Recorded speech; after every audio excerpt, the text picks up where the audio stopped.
Hello students, इस video में हम रिमेनिंग एग्जांपल्स करेंगे बेस थ्योरम की।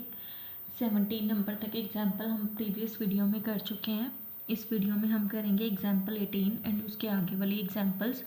एग्जांपल 18 की स्टेटमेंट है, suppose that the reliability of a HIV test is specified as follows. एक कोई HIV टेस्ट है, उस पर हम कितना को रिलाई कर सकते हैं, कितना को ट्रस्ट कर सकते हैं, उसके बारे में हमें बताया गया है। Of people having HIV 90% of the test detect the disease but 10% को अनडिटेक्टेड। अब जिन लोगों को HIV है, of people having HIV means जिन लोगों को HIV है उनमें से 90% लोगों की डिसीज़ डिटेक्ट हो जाती है, मतलब उनका टेस्ट सही आ जाता है कि येस भी उनको डिसीज़ है, बट जो 10% है उनकी डिटेक्ट नहीं होती।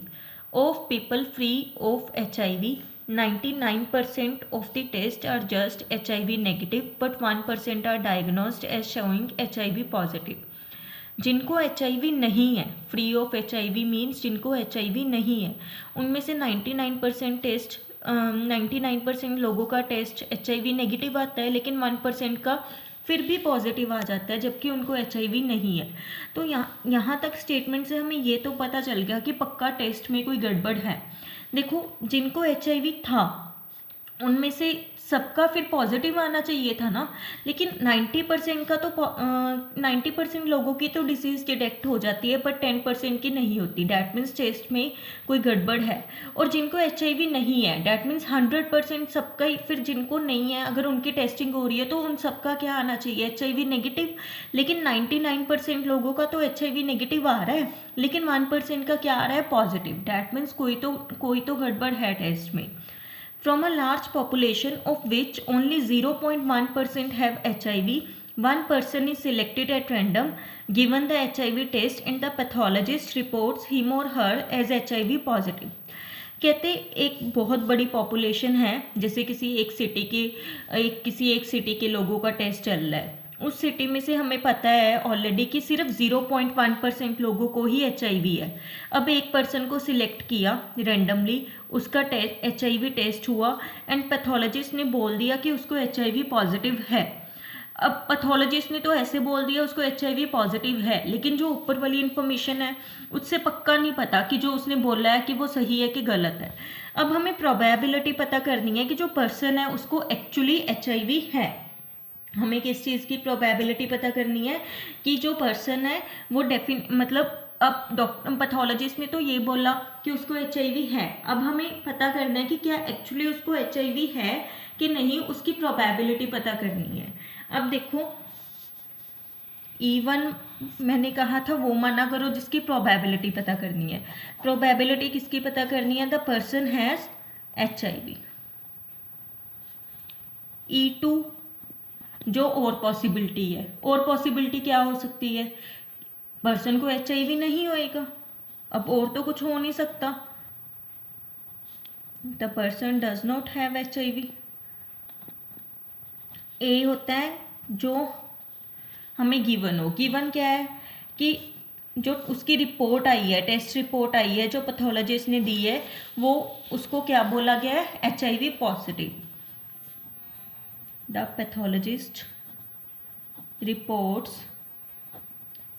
him or her as HIV positive. हम वैसे ही अपना डायग्राम बनाएंगे। सबसे पहले क्या होएगा, पर्सन चूज हुआ, ठीक है। दो पॉसिबिलिटीज़ हैं, E1 एंड E2। E1 मतलब उसको HIV है, E2 मतलब HIV नहीं है। अब उसका टेस्ट हुआ, ठीक है, एक पर्सन चूज हुआ, दो पॉसिबिलिटीज़ हैं, एक HIV हो सकता है उसको HIV हो सकता है ना हो। अब उसका टेस्ट हुआ, टेस्ट आके हमें पक्का पता है कि उसकी रिपोर्ट क्या आई है, HIV पॉजिटिव, क्योंकि हमें गिवन है, मतलब टेस्ट से हमें ए ही मिला है, ठीक। रिस्पेक्ट टू E1, यहाँ पे A with respect to E2। अब इनके मीनिंग के अकॉर्डिंग इनकी वैल्यूज लिखेंगे। E1 का क्या मतलब है, द पर्सन हैज़ HIV। अब अकॉर्डिंग टू दिस डाटा जो हमारी स्टेटमेंट में है, HIV कितने लोगों को है, यहाँ पे था एक लाइन कि फ्रॉम अ लार्ज पॉपुलेशन 0.1% लोगों को HIV है। कितने लोगों को HIV है? 0.1%। मतलब जो person the person has HIV, उसकी प्रोबेबिलिटी कितनी होएगी? 0.1%, मतलब 1/1000। E2 था the person has does not have HIV, that means 1 minus this, क्योंकि इसके निगेशन की निकालनी है, तो वो क्या आ जाएगी? ये A/E1 मीनिंग पे जाया करो, फिर हो जाता है इजीली कि इसकी प्रोबेबिलिटी क्या होगी। अब A का मतलब क्या है? The pathologist report him or her as HIV positive upon, मतलब गिवन डैट। देखो A/E1 का मीनिंग लिख रही हूँ मैं कि इसका क्या मतलब है कि हमें प्रोबेबिलिटी निकालनी है A की। A मतलब द पैथोलॉजिस्ट ने जो रिपोर्ट दी है वो कौन सी दी है? HIV positive. एंड ये क्या होती है? कंडीशन, मतलब गिवन डैट E1 मतलब द पर्सन हैज़ HIV, मतलब पर्सन को HIV है एंड रिपोर्ट ने भी यही कहा है कि उसको HIV पॉजिटिव है। ऐसे कितने % लोग हैं? अब पर्सन को HIV है, मतलब of people having HIV, and report ने भी क्या कहा है कि उसको HIV है, तो ऐसे कितने केसेस हैं? 90%। तो यहाँ पे क्या आएगा? 90/100। अब A/E2 का मीनिंग लिखते हैं। A/E2 मतलब probability of the pathologist reports him or her as HIV positive given that, given क्या है? E2 मतलब the person does not have HIV, मतलब उसको HIV नहीं है, फिर भी रिपोर्ट कह रही है कि उसको HIV है। Of people free of HIV, फिर भी उनका HIV पॉजिटिव आए, ऐसे कितने लोग हैं? 1%। तो यहाँ पे क्या आएगा? 1/100। अब हमें करना क्या है? E1/A की प्रोबेबिलिटी निकालनी है। हमारे फेवर में कौन सा केस है? ये, मतलब ऊपर आएगा E1 A/E1, नीचे क्या आएगा? टोटल केसेस डायग्राम से पता चल रहे हैं, 2 ही है ना, ये वाले E1 A/E1 plus E2 A/E2। Values ऊपर मैंने डायग्राम में बता ही दी, ये सब्स्टिट्यूट करो, आपका क्वेश्चन हो जाएगा। ठीक है, ये क्वेश्चन बच्चे लिटिल बिट कंफ्यूजिंग लगता है कई स्टूडेंट्स को as comparison to other question. क्यों? क्योंकि इसमें ना कुछ को न्यूमेरिकल वैल्यूज़ ऐसी दी हुई हैं जो यूज़ नहीं हो रही, कंफ्यूज करने के लिए दी हुई हैं। जैसे ये 10% यूज़ नहीं हुआ, ये 99% यूज़ नहीं हुआ, मतलब ये आपको बहुत सोच के ऐसे लिख के करना पड़ेगा क्वेश्चन, फिर बड़े आसानी से हो जाता है। ठीक है, अब हम नेक्स्ट क्वेश्चन करते हैं, एग्जाम्पल नंबर 19। ये बिल्कुल सिंपल है। In a factory which manufactures bolts, machines A, B and C manufacture respectively 25%, 35% and 40% of the bolts. कहते हैं एक फैक्ट्री है जो बोल्ट्स मैन्युफैक्चर करती है, उसमें 3 मशीन्स हैं। जो मशीन A है वो 25% बोल्ट मैन्युफैक्चर करती है, मशीन B 35% एंड जो मशीन C है वो 40% करती है। Of their outputs 5, 4 and 2% are respectively defective bolts. अब जो यहाँ से आउटपुट्स आ रही हैं, मशीन A 25% बोल्ट्स मैन्युफैक्चर करती है, लेकिन उसका 5% क्या है? डिफेक्टिव। मशीन B का 4% डिफेक्टिव है एंड मशीन C की आउटपुट में से 2% बोल्ट्स डिफेक्टिव है। अब bolt is turn at random from the product and is found to be defective. कहते हैं हमने एक बोल्ट निकाला एंड वो कौन सा, वो कैसा आया? वो डिफेक्टिव आ गया। What is the probability that it is manufactured by the machine B. देखो पहले मैन्युफैक्चरिंग हुई, फिर एक बोल्ट लिया गया। अब जो बोल्ट लिया गया उसके बारे में तो हमें पक्का पता है कि वो डिफेक्टिव है। अब हमें ये पता करना है कि वो मशीन बी ने मैन्युफैक्चर किया, इसकी क्या प्रोबेबिलिटी होएगी। अब देखो रिवर्स वाली प्रोबेबिलिटी पता करनी है ना, तो डैट मीन्स क्या लगेगा? Bayes theorem. अब क्या करना होता है? मैंने बोला था E1 मान लिया करो जिसकी प्रोबेबिलिटी पता करनी है। किसकी पता करनी है? It is manufactured by the machine B. It किसके लिए यूज किया गया है? बोल्ट के लिए। मतलब E1 क्या हो जाएगा? The bolt is manufactured by machine B. और क्या क्या पॉसिबिलिटी हो सकती है? कि बोल्ट कौन मैन्युफैक्चर कर सकता है, मशीन ए, तो E2 क्या हो जाएगा, the bolt is manufactured by machine A, and E3 क्या हो जाएगा, the bolt is manufactured by machine C. A होता है जो गिवन हो, गिवन क्या है, बोल्ट इज डिफेक्टिव, ये हमें गिवन है। क्या करेंगे हम वैसे ही डायग्राम, सबसे पहले क्या होएगा, मैन्युफैक्चरिंग हो सकता है बोल्ट मशीन ए बी ने मैन्युफैक्चर किया हो, जिसके लिए हम E1 यूज़ कर रहे हैं, बी ने किया हो या सी ने किया हो, सॉरी बी के लिए हम E1 यूज़ कर रहे हैं, मतलब वो तो चलो कोई इशू नहीं है स्टूडेंट्स, अगर आप चाहे मशीन ए के लिए E1 कर लेते, मशीन बी के लिए E2, वो तो कोई इशू नहीं है, लेकिन चलो मैंने E1 मशीन बी के लिए मैंने क्या डिनोट किया है, E1, मशीन ए के लिए E2 एंड मशीन सी के लिए E3, ये तो हमारी नोटेशन है। अब हमने एक बोल्ट निकाला, वो क्या है, डिफेक्टिव है, उसके लिए ए, ये A with respect to E1, A with respect to E2 and ये A with respect to E3। अब देखो ये machine, the bolt is manufactured by machine B, E1 क्या है, the bolt is manufactured by machine B. अब machine B कितने bolts manufacture करता है, 25%, मतलब प्रोबेबिलिटी ऑफ E1, मतलब प्रोबेबिलिटी पता करनी है कि बोल्ट कौन सी, सॉरी 35% मैन्युफैक्चर करता है मशीन बी। अब प्रोबेबिलिटी पता करनी है कि जो बोल्ट है वो किसने मैन्युफैक्चर किया, मशीन बी ने, कितने परसेंट वो बोल्ट्स मैन्युफैक्चर करती है मशीन बी, 35%, तो यहाँ पे 35/100, ऐसे ही मशीन ए 25/100, मशीन सी 40/100, ठीक है। अब ए का क्या मतलब है, probability that the bolt is defective given that E1, मतलब given that bolt is manufactured by machine B, मतलब defective bolt from machine B, कितने बोल्ट, कितने परसेंट बोल्ट डिफेक्टिव है फ्रॉम मशीन बी, 4%, तो यहाँ पे क्या आ जाएगा 4%। ऐसे ही कितने परसेंट डिफेक्टिव है फ्रॉम मशीन ए, 5%, और यहाँ पे 2%। अब हमारे फेवर में कौन सा केस है, मशीन बी वाला, मतलब ये वाला, ये हमारे फेवर में हो गया। वैसे ही फॉर्मूला लिखो, E1/A का E1, A/E1, E2, total cases 3 है ना, डायग्राम से पता चल रहा है, ये फॉर्मूला लिखो, एंड ऊपर मैंने वैल्यूज़ बताई दी, वो वैल्यूज़ पुट करो तो आपका क्वेश्चन हो जाएगा, ठीक है। आई होप आपको ये भी समझ में आ गया होगा। ऐसे ही नेक्स्ट है स्टूडेंट 20th एग्जाम्पल, ये भी बिल्कुल सिंपल है, वैसे ही है। कहते a doctor is to visit a patient, एक डॉक्टर ने पेशेंट को विजिट करना है। From the past experience it is known that the probabilities that he will come by train, bus, scooter और by other means of transport are respectively this.